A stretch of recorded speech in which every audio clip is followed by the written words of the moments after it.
Was a one-eyed, one-horn flying purple people eater. One-eyed, one-horn. AM 1150 and 106.9 FM, WMST. Visiting with us via phone this morning is John Quincy. John is a Kentucky native who now resides in Charleston, South Carolina, where he is program director of 1250 WTMA there. He is also the author and creator of websites 79WAKY.com and 1080WKLO.com. Both are tribute websites to the two influential Louisville radio stations that were dominant during the AM era in the 60s and 70s. He also authors a website, LKYradio.com, which remembers radio stations throughout the Lexington and Louisville markets. Good morning, John. Thank you for joining us. So tell us how you got started in radio and where you got your start. Now, you are a Lexington native. Yeah, I'm from Lexington, but in 1979, faced with another Kentucky winter, I moved to Savannah, Georgia, and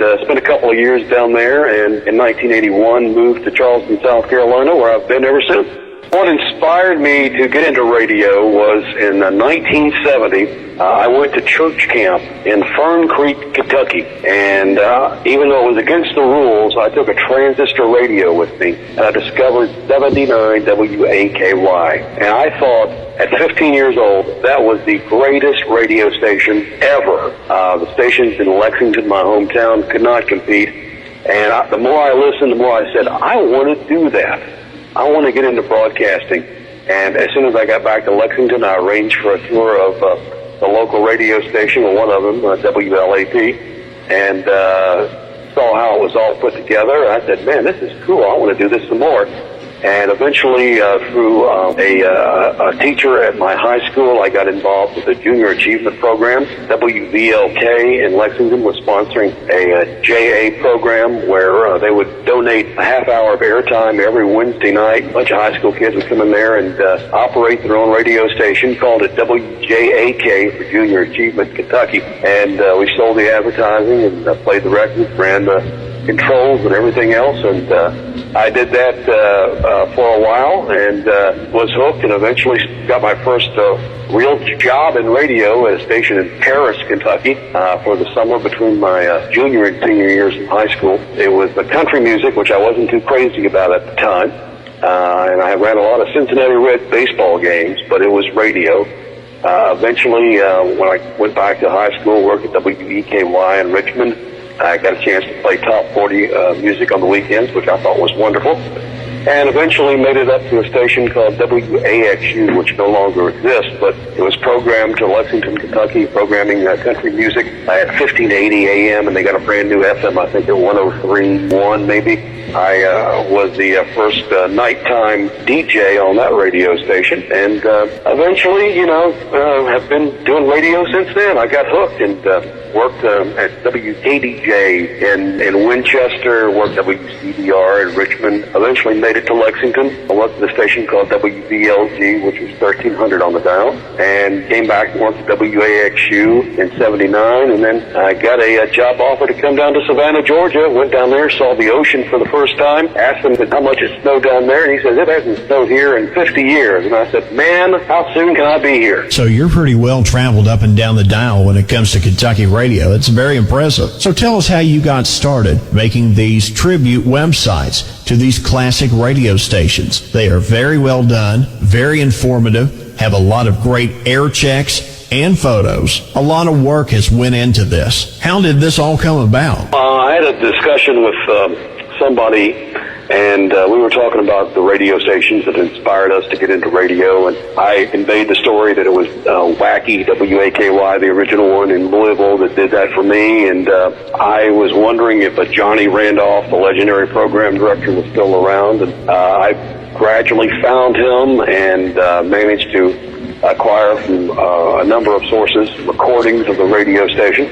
And I put together a profile, a 1-hour audio profile with CD, which is still available, where it's called the WAKY Remembered, W-A-K-Y Remembered.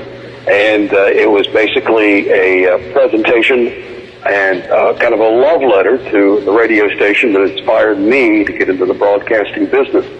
And so I interviewed Johnny Randolph. I sent him a bunch of questions through the email, and he answered them at his radio station, recorded them right there in the studio.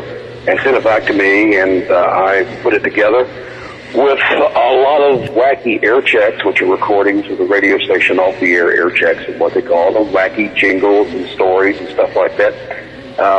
Did a lot of production, and it became very, very popular. Submitted it to a website called realradio.com, and it was one of the most popular things that they had ever received as far as people listening to it live. And I was going to do a sequel because I'd acquired some more wacky material.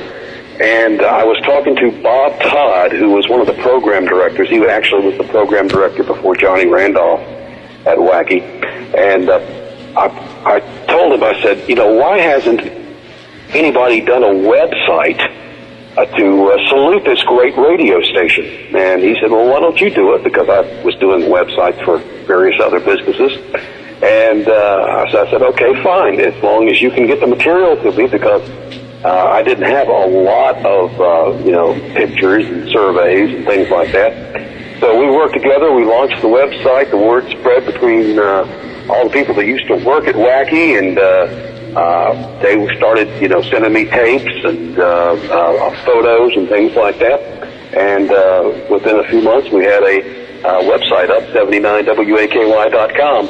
And then all the guys that used to work at Wacky's competition in Louisville in the 60s and 70s, a station called WKLO at 1080 AM, they complained and they said, how come we don't have a website? I said, well, I'll build a website if you guys will send me the material. And they sent me the material.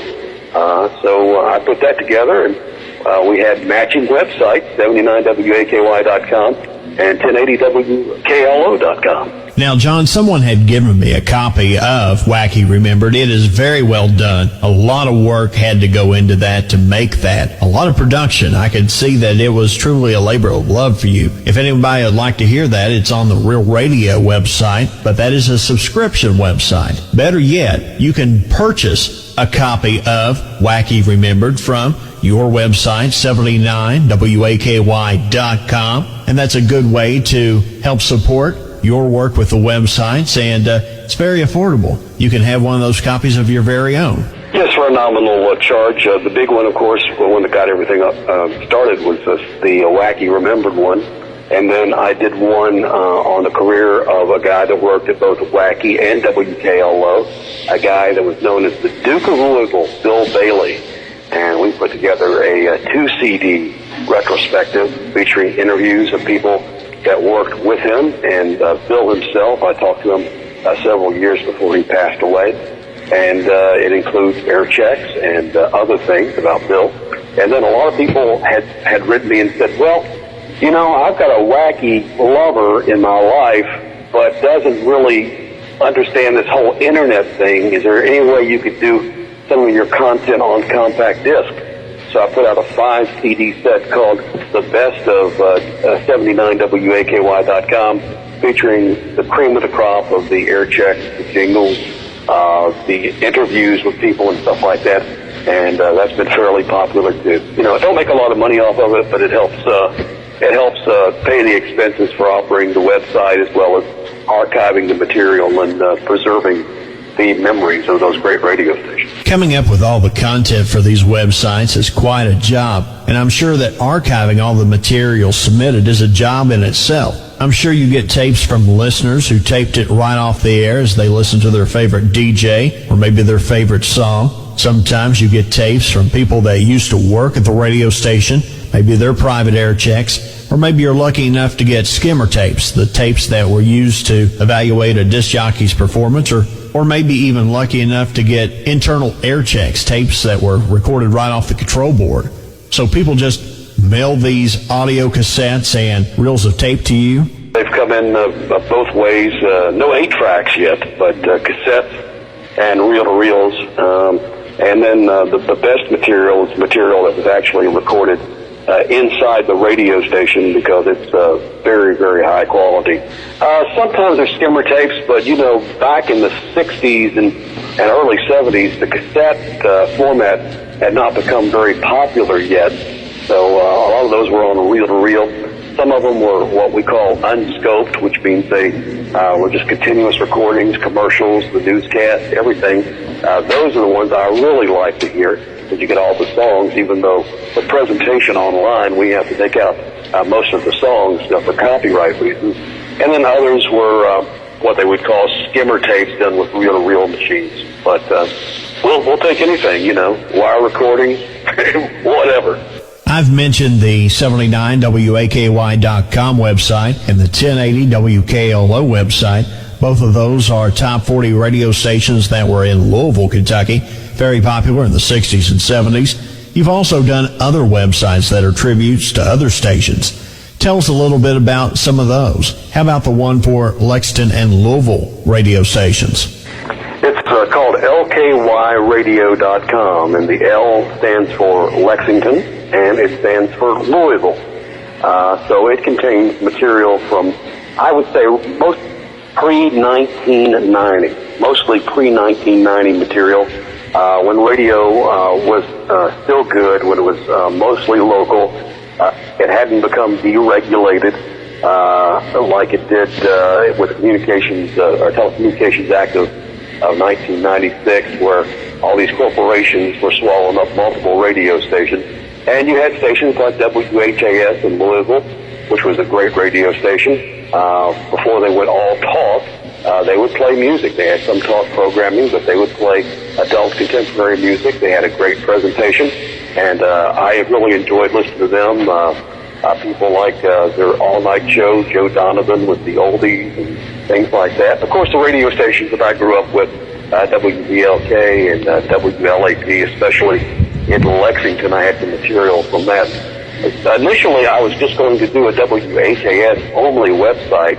I found a former employee there who had a lot of material, and but we talked about it. We said, well, let's just go ahead and spread it to some of the other radio stations that people will remember listening to in Louisville and Lexington, and let's broaden the scope. So that's what we've done. So if you're from the Bluegrass or from the Kentuckiana area, and you want to check to see if the radio station you listen to, besides WAKY and WKLO, if there's any recordings or photos or music surveys or things like that, or stories, then check out LKYradio.com, and that's something that also is pretty cool. The guy that you used to listen to, or the girl that you used to listen to on the radio, whether they were a news person or whether they were a DJ, whatever happened to them? Well, we've got pages at all three of those websites that tells you where so-and-so ended up, or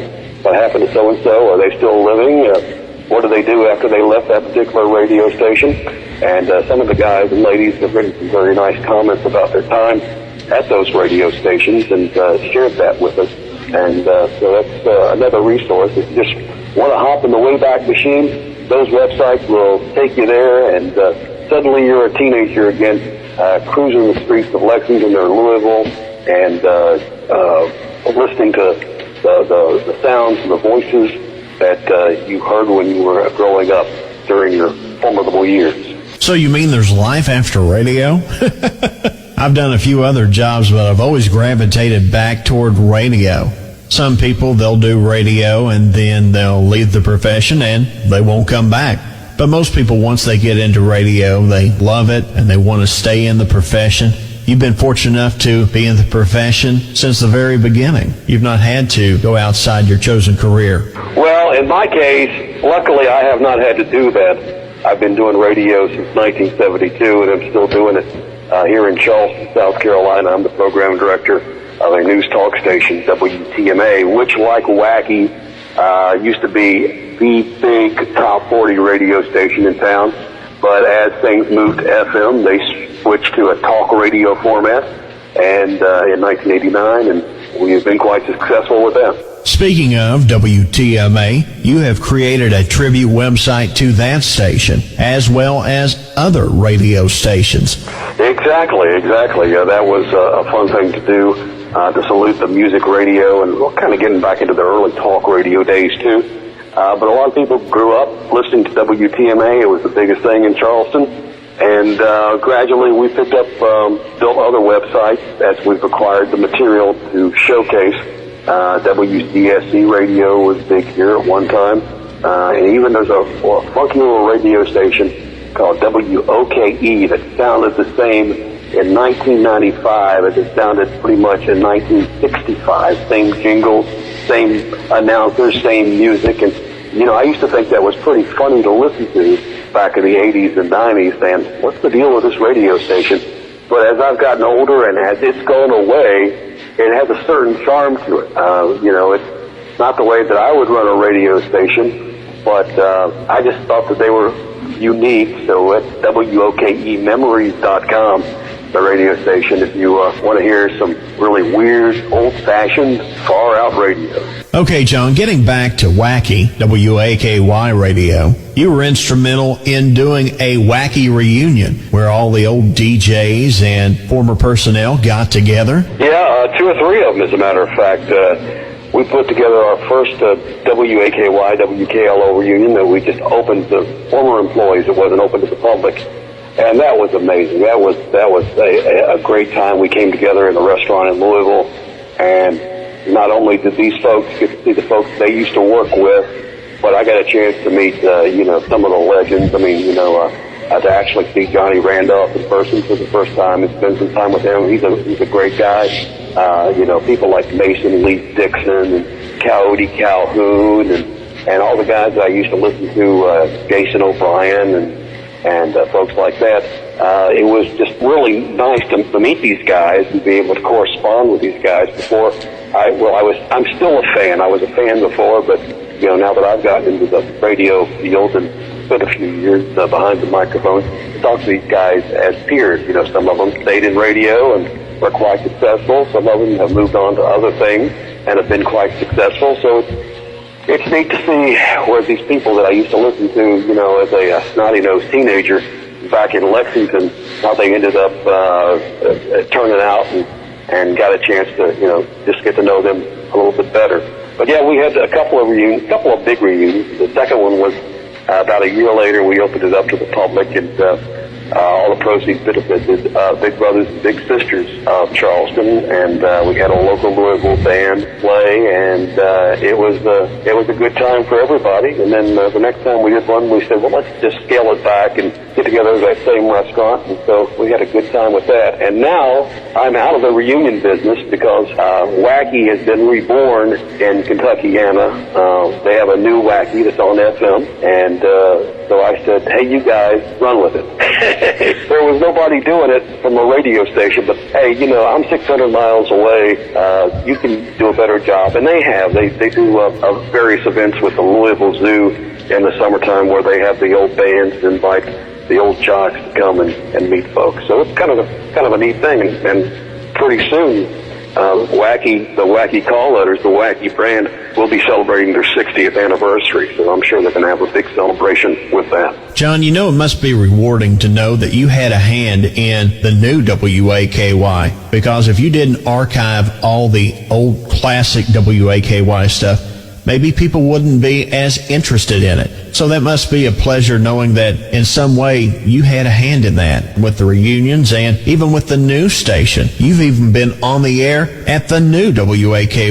That must be very exciting. One of the funnest things for me, Chris, the most fun things for me, is to actually have gone up there to the studio there in Elizabethtown, to actually go up there and sit behind the microphone and the controls of the new WAKY and get on the air for a couple of hours and act foolish and crazy and play all those great songs. That has been incredible. And yes, I even have recordings of that on my website. And there are videos too if you care to watch that. But that is a real thrill to actually get on the air and say those WAKY call letters. As a matter of fact, at the second reunion, they presented me a letter from Johnny Randolph and Mitch Michael, who was the program director at WKLO back in the mid-'60s, saying that I was now an official honorary WAKY and WKLO employee, and they bought me a jacket with the call letters of both stations, the logos on both stations, on the back of the jacket. And so even though I didn't work there originally, I am now an official honorary WAKY WKLO jock. So of that I am very, very proud. Not only do you have the WAKY jacket, now you have an official WAKY air check to prove you're a WAKY jock. Yeah, I do. And those are available on one of your websites. Yes, they are. You can always search for those. But probably the ones that people will be most interested in are 79WAKY.com, 1080WKLO.com, and LKYradio.com. Just go spend some time, look at some pictures, listen to some audio, and maybe even check out some of the music surveys that are there for the list of all the songs that these stations played when you were growing up. Our guest this morning has been John Quincy. John started his career in Kentucky, is currently the program director of WTMA in Charleston, South Carolina, and the webmaster of 79WAKY.com. 1080WKLO.com and LKYradio.com. John, thank you for taking the time out to speak with us today. You're welcome.